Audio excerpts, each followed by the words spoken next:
I'm Mark, and this is the Fast Track Impact podcast for researchers who want to be more productive and achieve real-world impacts from their research. Today I want to think about what we can all do to develop our careers. And I'm going to suggest 7 things that I think we could all instantly do right now. We can make a decision that can deepen, can enhance, can extend what we can do, our potential, and enable us to do more and better and enjoy what we do more as a result. What are you doing to nurture your career? What are you doing to enable those you manage to nurture their careers? I think if you're like me, this is probably a question that you don't ask yourself other than in an annual performance review. As a result is something that tends to be at the bottom of the pile. So yeah, I know that I should probably go on that particular course. I need to learn certain new things. There are limitations that I keep hitting up against, but I just don't have time to deal with those because the day job is just so pressured. There are so many other things that I've got to do. And like everything else in this podcast, I'm going to try and go as deep as I can with this because I believe that when we realise how important this is, and this then becomes a priority, something that emerges at that intersection between who we are as researchers and our values, then all of a sudden it may become a lot easier to do some of these things. And the things I'm going to suggest are fairly straightforward. I think there's at least 3 or 4 that most of you would be able to do pretty much instantly if you want. So easy things, but ideally things that you want to do. So partly the reason that I'm doing this today, and this has been stimulated, is that I was challenged when I read that just over a month ago, there has been a new researcher development concordat agreed by Vitae. This is something that supersedes a similar concordat that was signed in 2008. The new concordat has been signed by all of the UK's major research funders, and there is a growing list of university signatories, and it says that researchers across the board should get a minimum of 10 days of continuing professional development per year. And it places the responsibility on to the principal investigators, PIs, and or line managers, if that's how things work in your discipline, to ensure that the researcher actually gets those 10 days. So what are you doing if you are a line manager of some staff, if you're a PI, to make sure that your staff don't just tick a few boxes in your annual review, but yeah, I'm looking at something substantive now, 10 days worth of development per year. And I think I look at my own practice and I see that I am already falling short on this. Yes, it's a question I always ask annually. And for a lot of staff, I ask in the intervening period, and we try and adapt and identify things as we go. But in terms of an expectation of 10 days, trying to save to make 10 days worth of time per year for this for all of my staff, yeah, I don't think that I'm anywhere near that. And that, of course, is a problem. Now, it's not just a problem because my university might sign a concordat. And Newcastle hasn't yet signed this concordat. But it's because actually when you think about that, that is a reasonable request. And if I care about my staff, then on a moral basis, whether or not there's anything to make me do this, this is something that I should, in theory, be doing. And I'm going to have to think creatively. I'm going to have to think about how I make the time. In some cases, how I'm going to fund this. Can my grant afford it if I'm a PI? If I haven't got a grant or my grant can't afford it, how else am I going to afford to send people on these courses if that's what they want to do? If you are an early career researcher, then I'd like to embolden you to say, well, you know what, this maybe isn't a right that is set in stone that I should demand, but actually this is a reasonable ballpark figure for the level of continuing professional development that I should in theory be able to ask for, even if I can't expect it. And let's just raise that bar rather than can I go to one conference per year?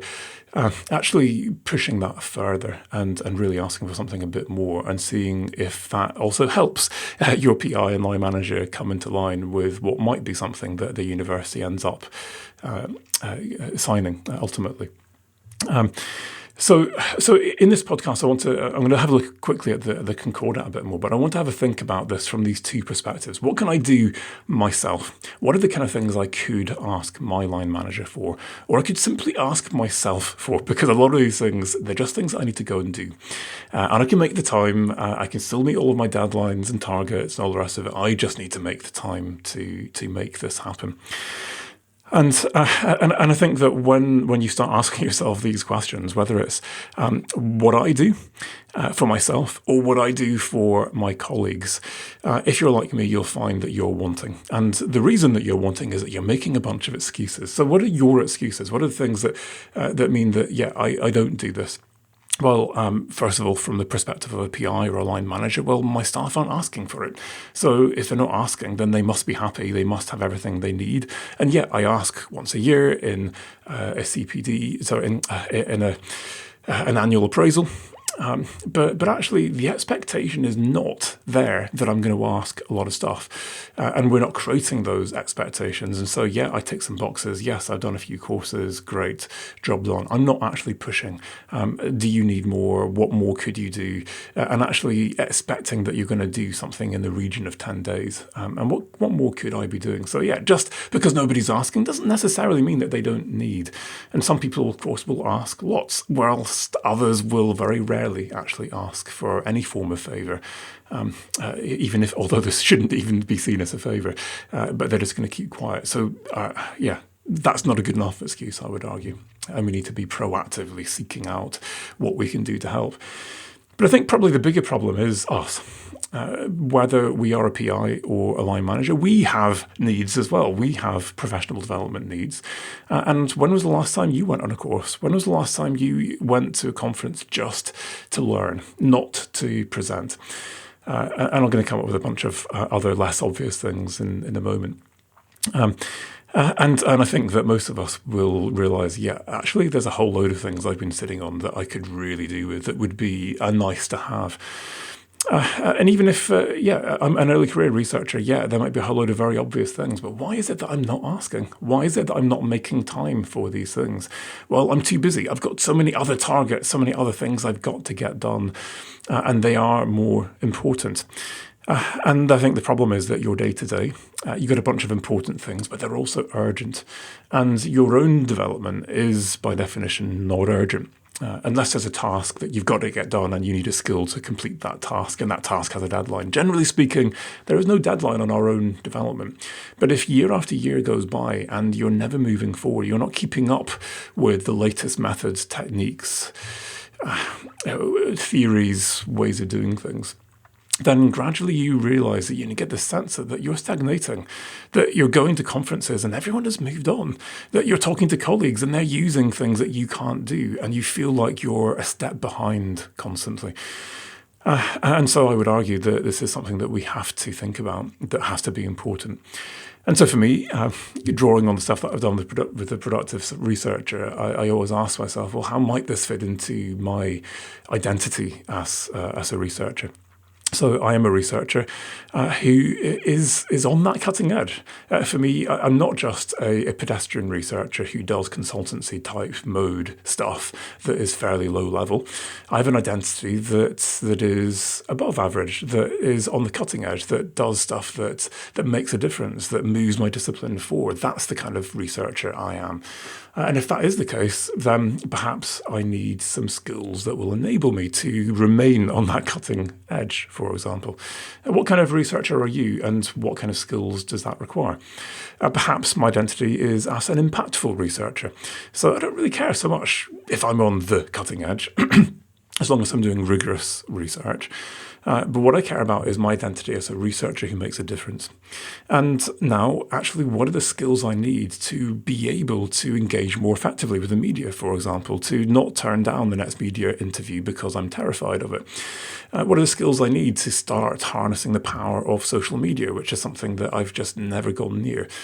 Or what other things are there that might enable me to become a more impactful researcher and really fulfill that identity? And then what are the values?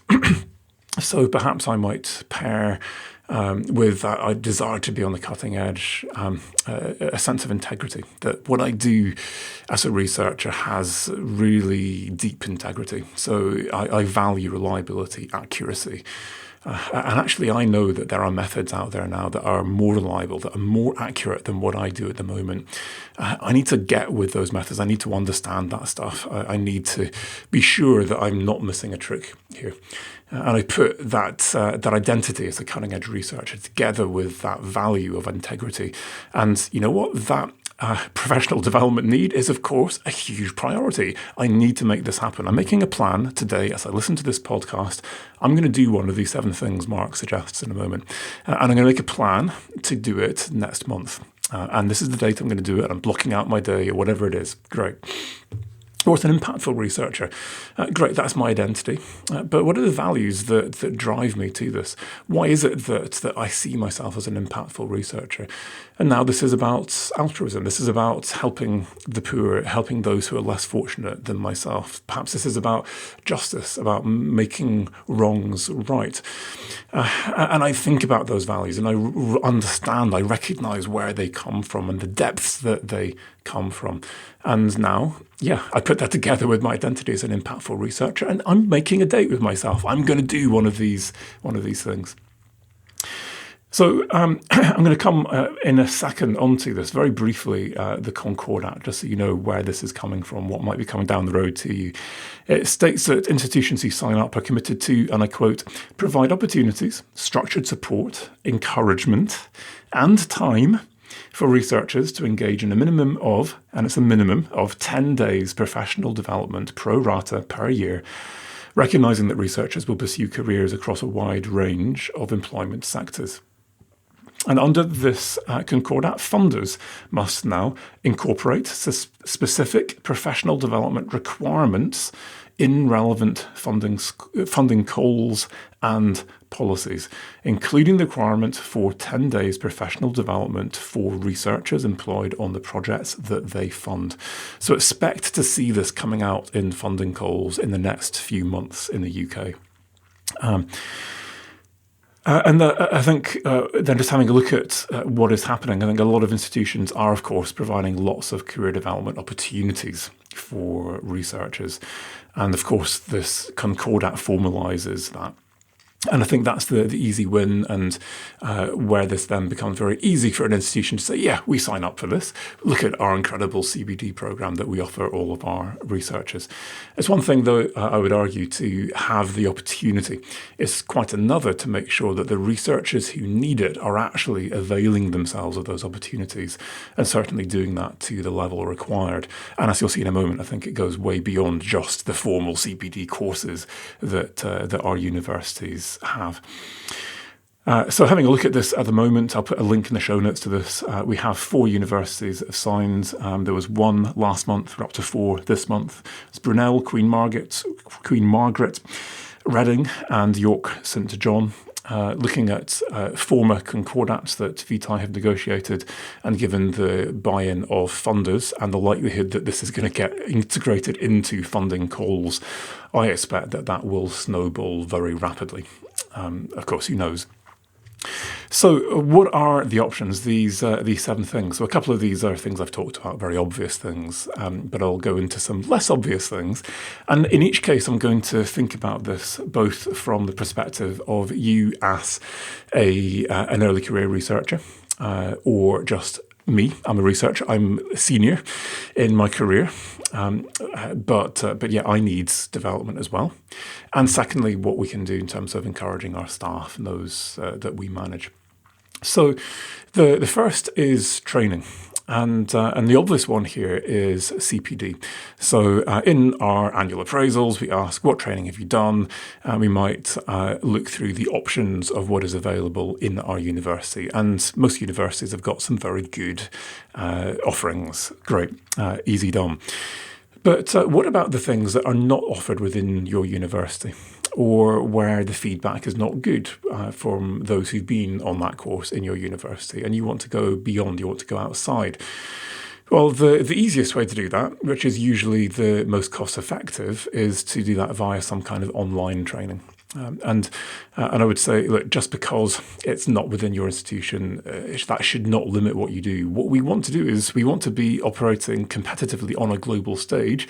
And if we don't think that there is the relevant course or a course to the relevant standard in our university, and we want to be operating at that standard, then of course we look beyond. We don't limit ourselves to what is within our institution, and have a look at what might be there in terms of online training, and have a look at what might be there in terms of face-to-face training, although you're going to have to fund the travel as well as the course fee to make that happen.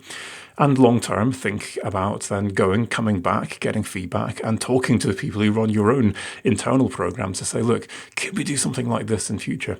And very often what they will then do is they will then actually pay for that external funder to come in and do that training for you if there are enough other people like you who say, yeah, that's a completely different course, that's way, way better, or that's something that just is not being offered at the moment. Great.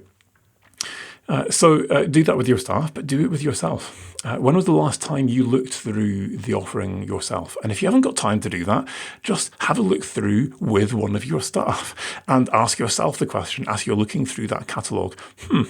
Should I be doing any of this stuff as well? You don't need to talk about this, voice it, but just internally ask yourself, yeah, taking a little note here, maybe I'm going to do some of this too. Now, you're going to have to get creative with how you fund this stuff.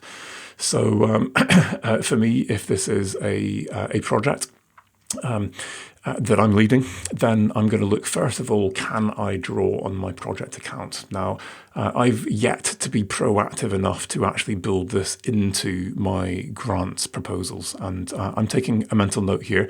Next proposal I put in, can I actually put in a budget line for some staff development? Let's just not assume that it's all going to be in-house. Let's put in a budget line for this. And actually, I'm going to expect that the funders are going to expect this, given the concordat, and I'm not going to get any raised eyebrows from doing that. At the moment, I'm just having a look and I'm saying, right, can I look at my different budgets? And yeah, it looks like we're underspending on travel at the moment. And yeah, we can easily justify now putting this in based on what looks like will be an underspend on a particular budget line. Fantastic. Otherwise, I'm looking, have I got some kind of personal development fund? So in Russell Group universities in particular, at least in my own experience, that's the only place I've had this. I get £500 per year in Newcastle for my own staff development. And yeah, am I just going to spend that on going to one conference? Or might I be able to spend that on going to a few different online courses, for example, and get better value for money? Or if I don't need that because my projects are going to fund that, then can I use that now to fund my postdocs or PhD students to go on to something instead? Great. And if not, then you're looking for some kind of creative way of doing this. And I will say to you, in my own early career days, there have been a number of times where I've decided I need something. I can't get my university to pay for this, but I am going to invest in this myself. And within reason, if you can afford it, and if you can negotiate with your partner, this is a good way of spending money, you can justify this as an investment in your career. And so for me, this has been in particular around coaching and stuff on a more kind of psychological level that is going to enable me to raise my game, especially around leadership and things like that.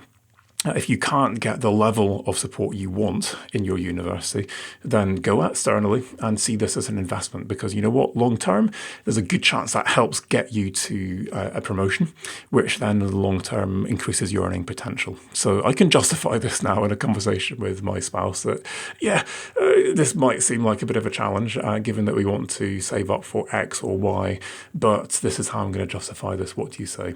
And maybe there's something that he or she might be able to do in a similar vein. And actually, yeah, our careers are important, and there are things that we're never going to get through our employer.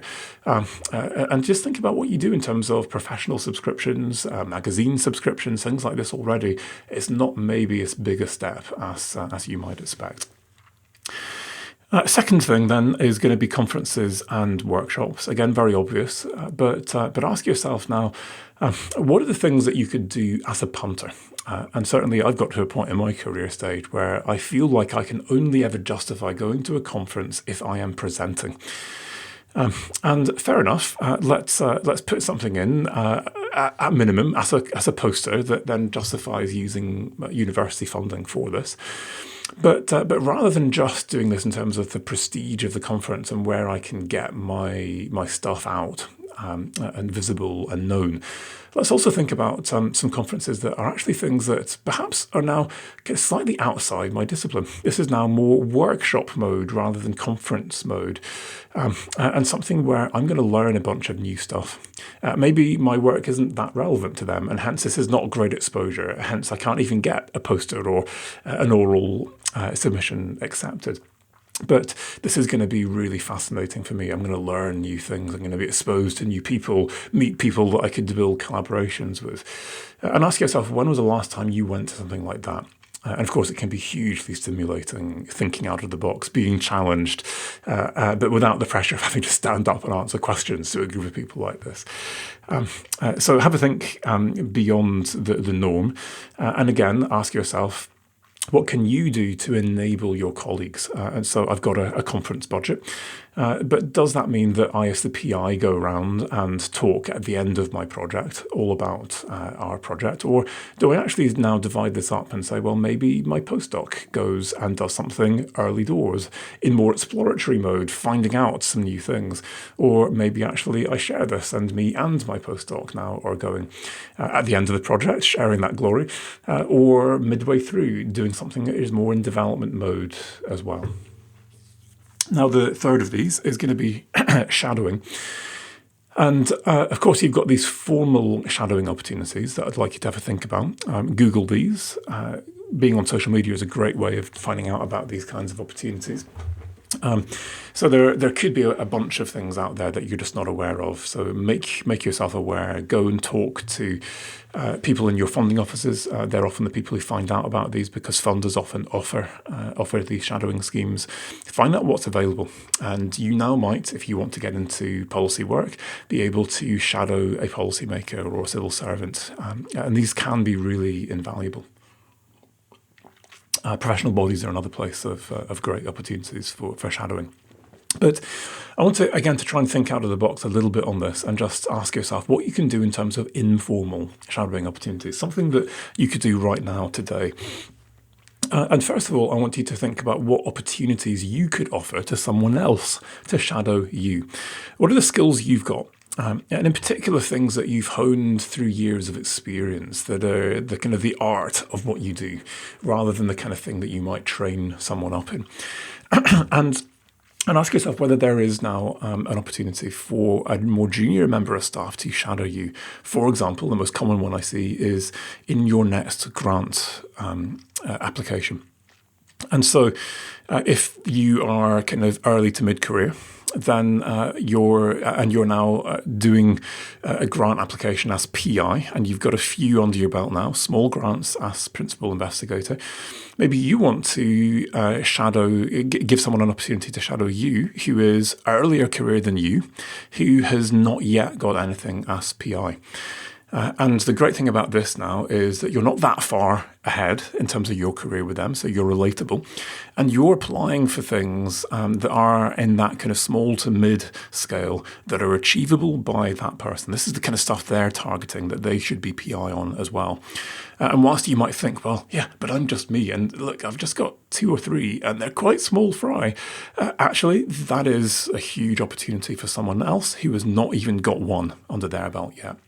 So realize what you've got and the opportunity for them to shadow you. Even if you're not successful, they will still learn incredible things from you.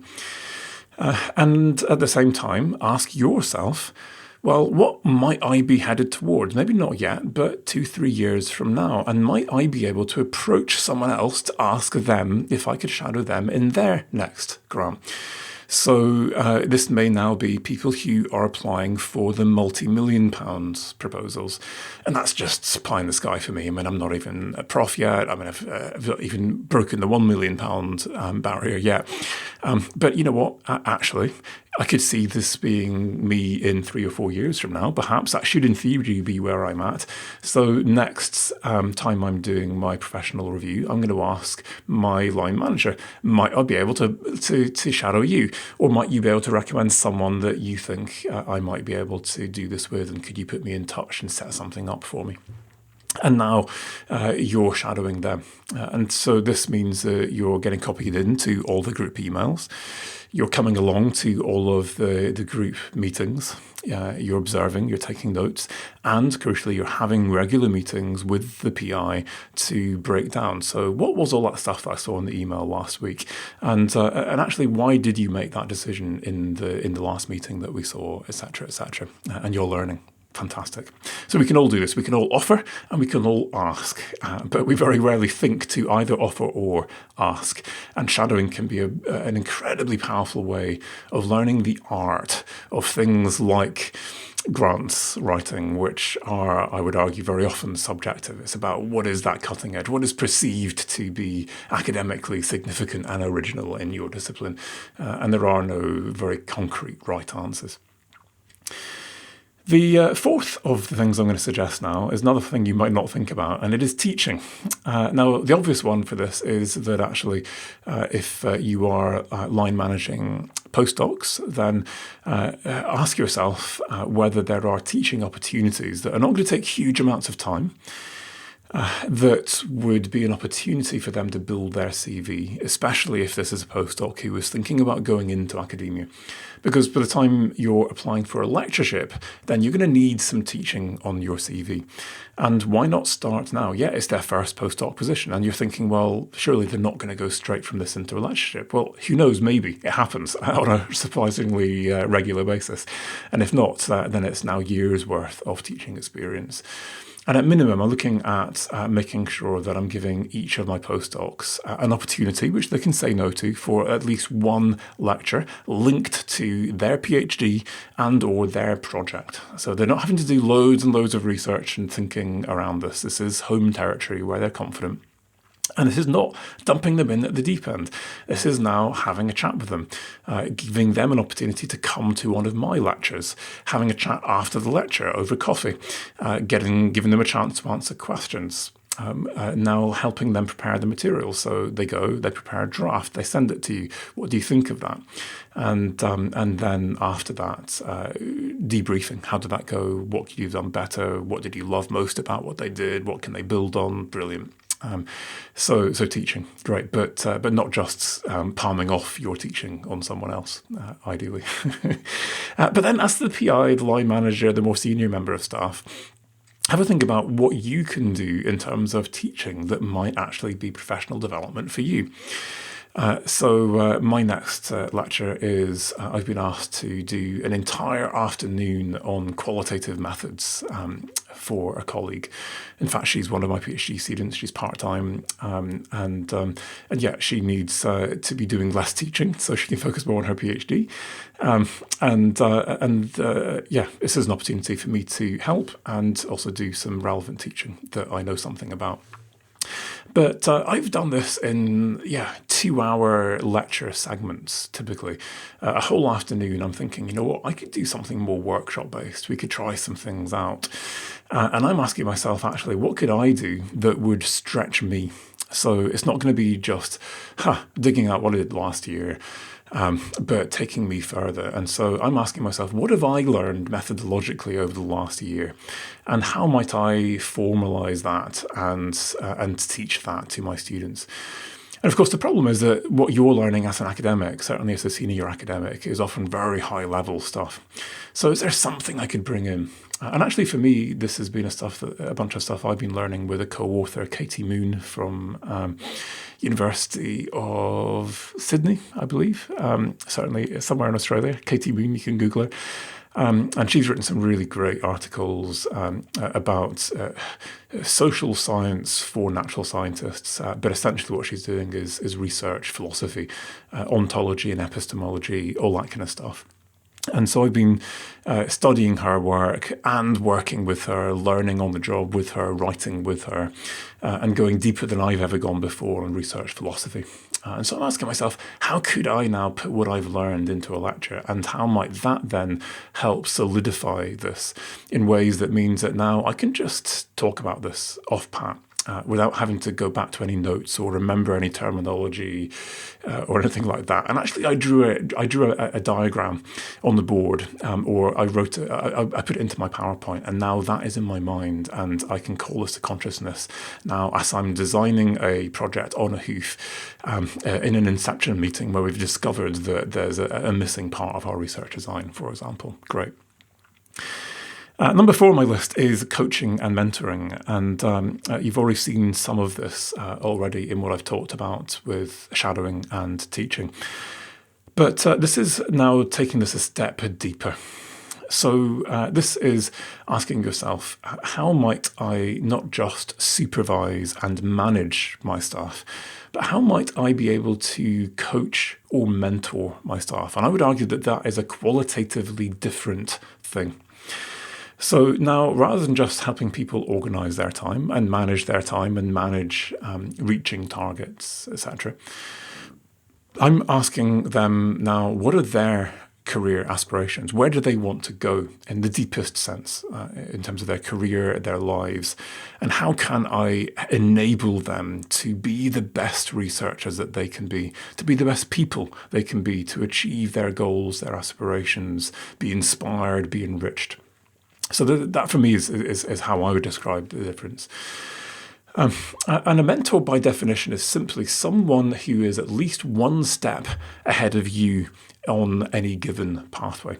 And you may have multiple different pathways in your career. So I want a teaching mentor and a researcher mentor. Maybe I want a life mentor and a work mentor. So identify what are the different pathways that you're trying to push and get better at. And then ask yourself, who might be that one person who is one step ahead of you that you can talk to and trust, and who might help. And ask yourself whether you might be that person for someone else. Now, I think there are some risks associated with doing this with staff that you manage, because there is an innate power dynamic, and it's not always appropriate. So depending on who you are, who they are, and how strong that power dynamic is, it may not be appropriate even to offer this in terms of you, in which case you're asking them if there's someone else they might be able to reach out to. But in some cases it works, and so in any mentoring relationship, I always suggest start with an initial session, scope out what you want to achieve, scope out how many sessions. So normally fix 6 sessions over 6 months or 6 weeks. What are you going to achieve by then? We'll review at the end. Job done. Fantastic. And if you want, you can then extend for a further 3. But yeah, it's fixed. It's scoped out. It's defined. Try and help people to actually reach out to make that happen. And maybe you're now brokering that relationship, asking someone on the behalf, going for coffee to introduce them to each other, to explore that opportunity with them, etc. So make those opportunities happen for your staff, but also ask yourself who that might be. So for me, I've got I think two mentors. So one for me, I always like to have a kind of a spiritual mentor, and to be honest, a lot of these people are people whose books I listen to on Audible. Or people who I listen to in terms of podcasts, etc. In terms of your own emotional, spiritual, psychological walk, whatever it is, very often it's hard to find people that can be a few steps ahead of you in terms of your own social networks, and maybe you feel a bit embarrassed about that. So yeah, you can shortcut that by listening to someone on a podcast on a regular basis, or just listening to all of their books over the course of years, for example. I've got a friend that I connect with about once a month, who I think is a step ahead of me in a few ways in terms of his spiritual walk. I think I'm probably a step ahead of him in a few ways, so we learn from each other, which is always a good thing. But whether this is a friend, whether this is someone kind of outside your network, ask yourself. Beyond work, I would suggest, because it is all connected. And as we become psychologically more sorted, more resilient, then of course we do better in our work. We deal with failure better. We mentor our colleagues better. We are less needy in terms of what we get in terms of external validation from our work. And of course, one option to this is to get yourself a counsellor. So I have someone that I meet every 2 weeks, and strictly speaking, they are a counsellor. But I very rarely talk about my problems, my issues. This is about what I want to be, where I want to go, how I'm going to achieve things, overcome barriers. And it's a safety net if there are challenges. But for me, I invest heavily in my psychological well-being. Because I believe that is the secret to being sorted enough to achieve the stuff that I want in my career as well. It's all connected. But then in terms of my academic career, I think that the most constant mentor I've got is someone called Johan Fazey. He's a professor at University of York. And we don't meet up with each other very often. Sometimes it's once a year. But when we do, we check in at a level which is way, way deeper than with anyone else. So he studies transformations, and these are societal transformations. But of course, he looks at personal psychological transformation as well. And so there's a very deeply kind of connected conversation that I can have with him that brings us all together. And because ultimately he's going the same path as me. He's an academic, but he does it because he wants to make a difference. And he's now a Russell Group prof. He's got the same pressures, the same expectations on his shoulders. How are you dealing with that, Johan? What are you doing? And we again each learn from each other, but I always come away feeling like, you know what, he's a step ahead and there's something I could do differently. Wow. Who are those kind of people for you? And think deeply, think hard, and identify them and reach out, even if it's just once a year. Go for dinner, inspire yourself, and I'm sure you will give something to them at the same time. 2 left. So this next one is just to learn on the job, teach yourself something. And there are so many things we could just learn. So what are all those annoying things that I can't do? And could you just decide, right, actually, I'm going to teach myself that thing. Now, the secret of this is that these are things that you will probably have annoyed yourself with for years. So I'm going to give you 2 things I still have not cracked that have just pissed me off for years. One is that I started in academia long enough ago that EndNote and all of this reference bibliography management software was kind of not a thing. And I've done it manually ever since. And every time I submit a manuscript or resubmit a manuscript to a new journal, I just tear my hair out. And all my colleagues say, Mark, just get a grip and put everything into one of these things, learn how to do it. And the other thing is some kind of qualitative software, NVivo or something like that. And I still do it all by hand. I do it on Excel, so it's not quite as bad as the original kind of cuddling things up on bits of paper and putting them into envelopes. But it's not much better, to be honest. And every time I'm doing qualitative analysis, I'm just like, you know what, I just need to learn how to use this. Get one of my postdocs to teach me, for crying out loud, Mark. And I've still not done it. And then there's a whole load of things on, I decide I want to go from my podcast into YouTube. How do I become a YouTuber? I want to learn how I could automate a task, such as building a pathway to impact. How would I build an automated pathway to impact build? I've got no idea where I would even start with that. And interestingly, I've given you 4 things that I've wanted to crack for a long time. And I've cracked the last 2.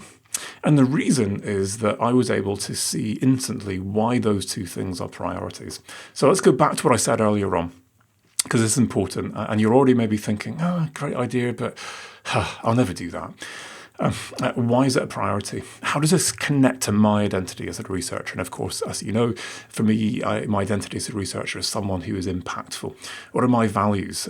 I want to help others through my research.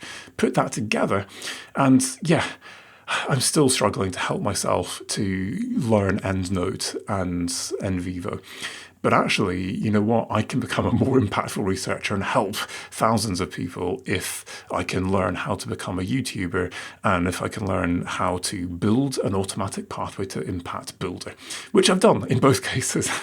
Maybe not great, but I've done it well enough. And I just set myself a target and I said, right, with the pathway to impact one, that was the longest one. That turned out to be really challenging. And it took 6 months. And I just decided, right, every week I've got half an hour, maybe 3/4 of an hour while I wait for my daughter during her swimming lesson. And I use that time at the moment to just mop up emails at the end of my week, maybe to make a phone call. And wherever I can now, I'm going to make a commitment that half an hour or 3/4 of an hour is sacrosanct. I am saving that to learn how to do this. And so for the first 3 months, it was trial and error. That doesn't work. That doesn't work. I've tried that. No, that's too expensive. No, that doesn't work. And I just kept going until I worked out how to do this and I learned myself. And I can't code. I'm pretty useless with a load of technologies, but I ultimately managed to do this because I just stuck at this by using that one little bit of time. And I was motivated, which is why I did it. And of course, actually now the choice of mopping up emails or doing something that will take me closer to my most important priorities. Of course, I'm going to do this. Yeah, every now and then I had to make a phone call. I had to deal with a really important set of emails I know I'd missed. But yeah, by and large, I did it. And then finally, I'm going to give you one final thing that we could all instantly do. And I'm going to confess to you that I am not yet doing this and I've not done this. So the rest of these I've done to some shape or form. This is one I failed on. So maybe you can do better than me on this because I still think this is a great idea and it's something we should surely be able to do. And it is thinking days. So I've talked about this in various different forms, and this could just be a thinking lunch, and I do that. So I'm going to take a pick at lunch, and I'm going to go for a walk. I'm going to take a whole hour to eat my lunch in a beautiful place and think. And of course, you can do that in an hour. But actually, what about a whole thinking day? So we've got to a point in our qualitative analysis where this is theory building. I'm trying to come up with that new research proposal, but it kind of feels quite incremental. And I'm looking for that step change, that idea that will be truly original. What is that thing? And actually, why is it that I can't just make myself a day? I'm going to take a day and I'm going to go for a walk. I'm going to climb a hill, for example. I don't know. But I'm going to do that in my work time. And the sole purpose of this is thinking. I'm going to crack that challenge. That's that really difficult thing I've been thinking about, but haven't been able to solve yet. And you've got all manner of excuses, but I can potentially reserve a day for writing. I can reserve a day for proposal writing or paper writing. But actually, I know that if I've not done the thinking, then I'm not going to be able to write something that is original or significant. So why can't I actually reserve a day? And you know what? Maybe I can't manage to quite get myself here, but what about if I were to suggest to one of my postdocs that they take a day? One day next week, I'd like to set you a task. I would like you to come up with at least one new way of solving this problem. And I would like you to do that by taking a day, not a day off, a day of thinking. Go and do something that you enjoy doing that will enable you to think effectively and see what comes back. It seems a bit radical, but you know what? Well, let's start how we mean to go on and enable our colleagues to do that. And then maybe they learn that, you know what, thinking days are legitimate. Thinking days are useful. Thinking days help me actually get to the top of my game. And maybe then we can copy our colleagues and do what we preach and get a thinking day as well. That's my take home. Can I make myself a thinking day? So ask yourself what you're going to do. Come up with one of these things. I'm going to go and do some new training or enable one of my colleagues to go and do something perhaps beyond just the CPD courses that I've got on offer.